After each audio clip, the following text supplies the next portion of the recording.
Hello there, I'm Ryan Chan, CEO and founder of UpKeep. In today's video, we're taking a deep dive into the fascinating world of software as a service for maintenance. We'll be exploring its evolution, how it works, and the different types available to maintenance and operations teams. So, if you've ever wondered about the ins and outs of software as a service, this video is for you. Get ready to go on a journey from the bulky mainframe computers of the 1960s to today's customizable cloud-based services. Let's get started. Let's dive into the world of software as a service. But first, what is it exactly? Software as a service is a way of licensing and distributing software on a subscription basis. And in the context of maintenance, these software as a service subscriptions can be accessed remotely over the internet. Now let's take a quick trip down memory lane. We've come a long way since the days of bulky mainframe computers in the 1960s. The software we know and love today only came into prominence in the 1990s with the development of microcomputers and personal computer systems. This led to a variety of software being developed to automate tasks that were previously done manually. Fast forward to the invention of the internet and the rise of software development. It was only a matter of time before someone combined the two. This resulted in the birth of the first software as a service company, Concur, which transitioned from offering software products through CD-ROM packages to a purely browser-based service. The beauty of technology is that it's always adapting to various industry applications. The use of software as a service in maintenance applications was a perfect fit for the industry, as Computerized Maintenance Management System, or CMMS, and Enterprise Asset Management, or EAM, and other types of maintenance software were already available. Today, cloud-based maintenance software gives maintenance teams a customizable service subscription that can best suit their operations. So, how does maintenance software as a service work? It's a big change for an organization, and it requires preparation and planning to ensure an effective level of service. Here are the usual steps. First, the organization researches software as a service vendors. With multiple competitors available, it's important to find the services that best suit your needs.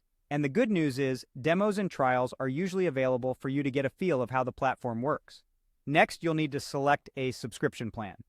The vendor will offer a certain number of licenses and features over a monthly or an annual commitment. It's best to have the subscription mode planned out early, even though these can usually be upgraded or downgraded after a certain period.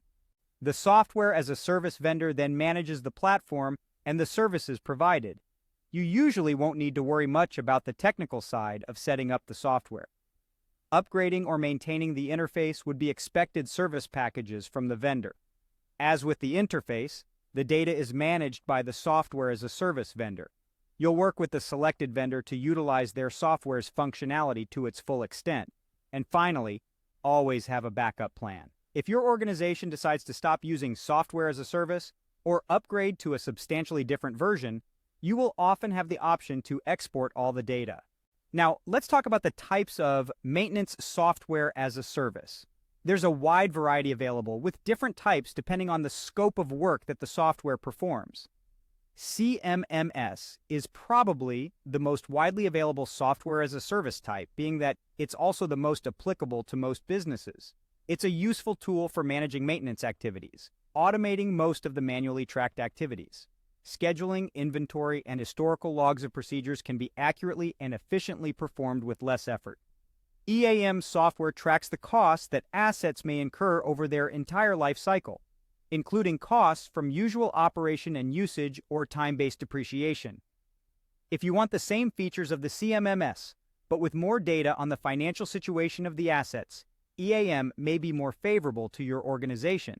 Work order management software is also available as a type of maintenance software. These basically keep track of work orders and organize the flow of information from the management to the technicians. While there might be limited insights that can be obtained from the data that this type can provide, it can ease some of the manual work. There are also more specialized types of maintenance, software as a service, similar to work order management software, that are tailored to a specific type of maintenance strategy, like preventive maintenance, facilities maintenance, and so on. Finally, let's compare on-site software installation with software as a service.